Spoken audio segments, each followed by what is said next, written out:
So I'm hopping on the interstate, going through that magical Disney World sign. I'm having a blast. My solo trip to Disney World. I kind of hate it here, I'm not gonna lie.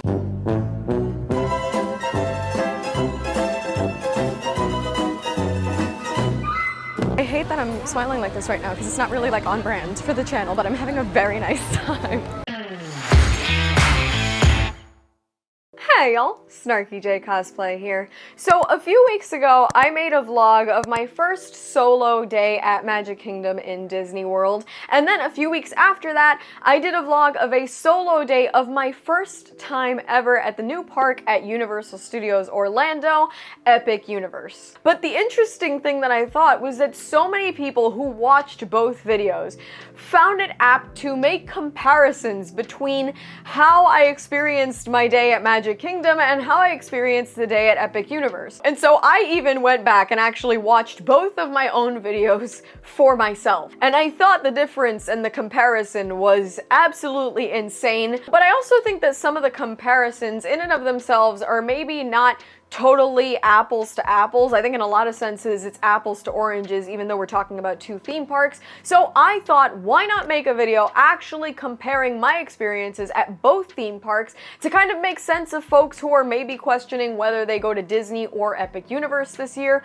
or maybe both, but there's rarely ever money for two of these things because holy shit, they get you. So let's jump right in. Right away, the one thing that everybody was saying about my Epic Universe vlog was that I had this big smile on my face and that I was absolutely miserable for most of the Magic Kingdom vlog. This is so absolutely miserable. I kind of hate it here, I'm not gonna lie. And for me to sit here and say that I'm ever regularly miserable at Disney World or a theme park is kind of bullshit.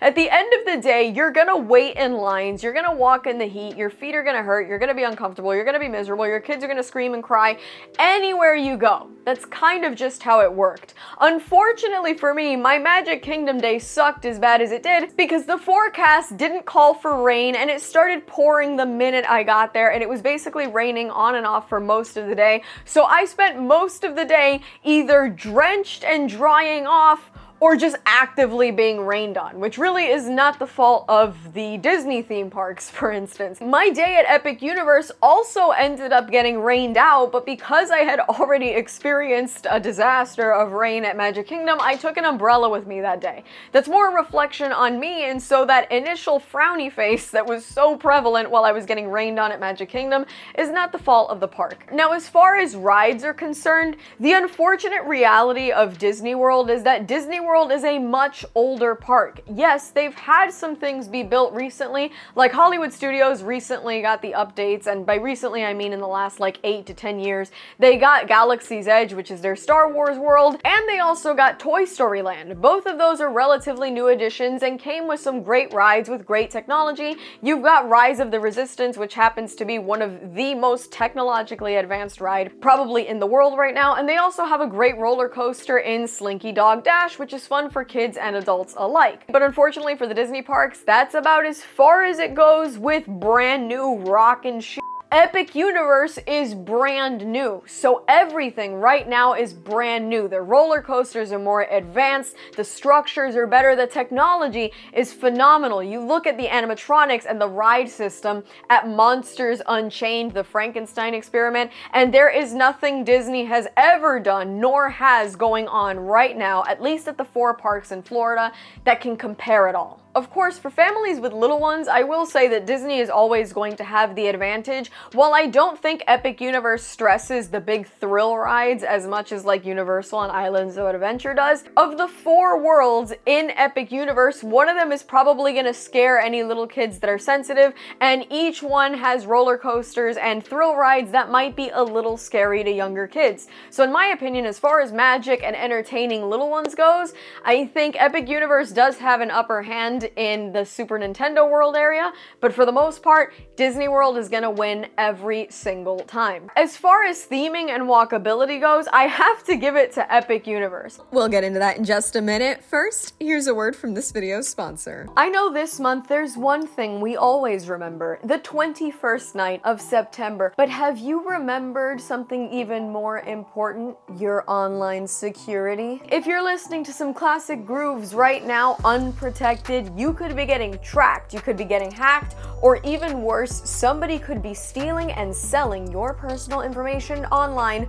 right now. But today's sponsor, NordVPN, works hard to protect users like you from online threats, censorship, and surveillance. Right now, you can get an exclusive NordVPN deal plus 4 months extra at nordvpn.com/SnarkyJay. And best of all, you can try it totally risk-free with a 30-day money-back guarantee. While getting down to some classic grooves and preparing for my favorite season, spooky season, things can get pretty scary if I'm not taking care of my online security. But that's why NordVPN offers Threat Protection Pro. Your every click is guarded. They check file downloads for malware. They block suspicious or phishing links. They even block the world's most annoying things, pop-up ads. And if that wasn't enough, they're constantly stopping web trackers to keep your online security as beefed up as possible. With 24/7 customer support and protection on up to 10 devices, NordVPN is here to keep you safe while you scroll. So take advantage of the exclusive NordVPN deal plus 4 extra months at nordvpn.com/SnarkyJay. Try it risk-free with NordVPN's 30-day money-back guarantee. Go for it. When it comes to Disney World, each park has a different layout, but for the most part, if we're talking about Magic Kingdom, for instance,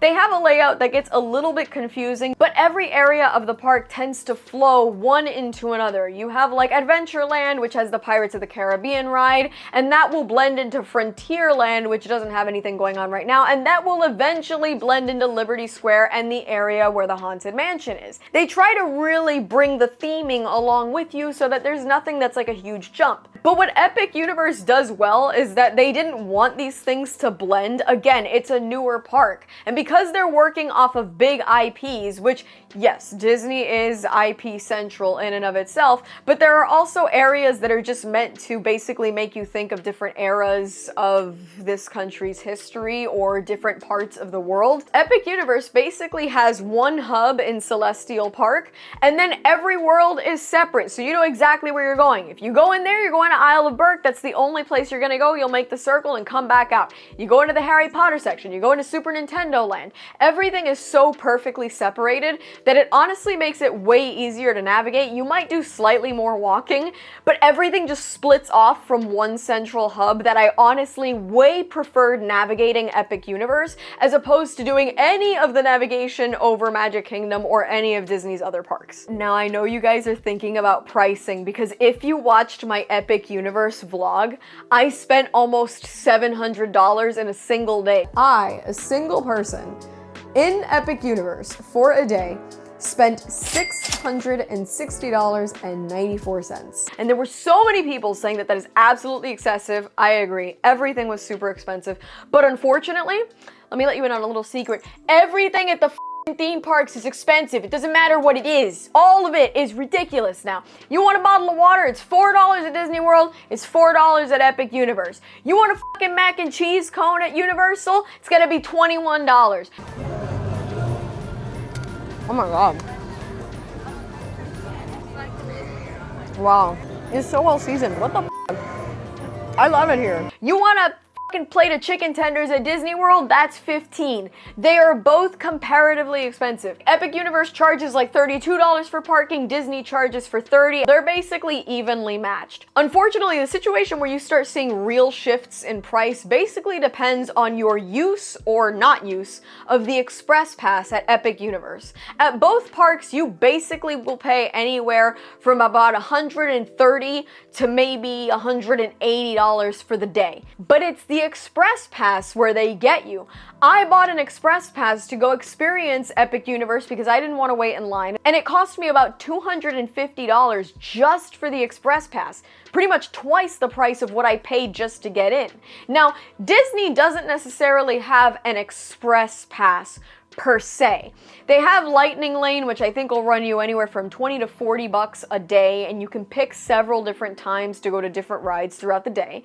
Or you can pay for rides a la carte. There are big rides like Slinky Dog Dash or Rise of the Resistance, for instance. Both of those you would have to pay maybe 15 to 30 bucks to skip the line for those. Disney did eventually release their own Express Pass, which is literally more insane than Epic Universe. Their Premier Pass guarantees you basically fast pass access to all the rides you want, except it ranges anywhere from like $200 to $400 depending on the park, the season, the day, all that good stuff. You could end up spending a lot more money than you would ever spend on an Express Pass at Epic Universe. The problem here is that you need an Express Pass for Epic Universe. If you go to Disney World during the wrong time, you're gonna come across some insane lines. During the summer, Memorial Day weekend, any one of those holidays, you're gonna deal with a lot. But most of the time you go to Disney World, the craze really doesn't exist where you're gonna come across 3 to 6 hour lines like exist right now at Epic Universe because the park is so new. I would argue ultimately that Disney is probably the better value for your money because Epic Universe, you're gonna pay, if you get an Express Pass and a ticket into that park, you're gonna pay about as much as you would pay to go to 4 parks in Disney and maybe not even have to wait in lines that are that long. And the other big thing when it comes to value, right? We all want things to work when we pay for them.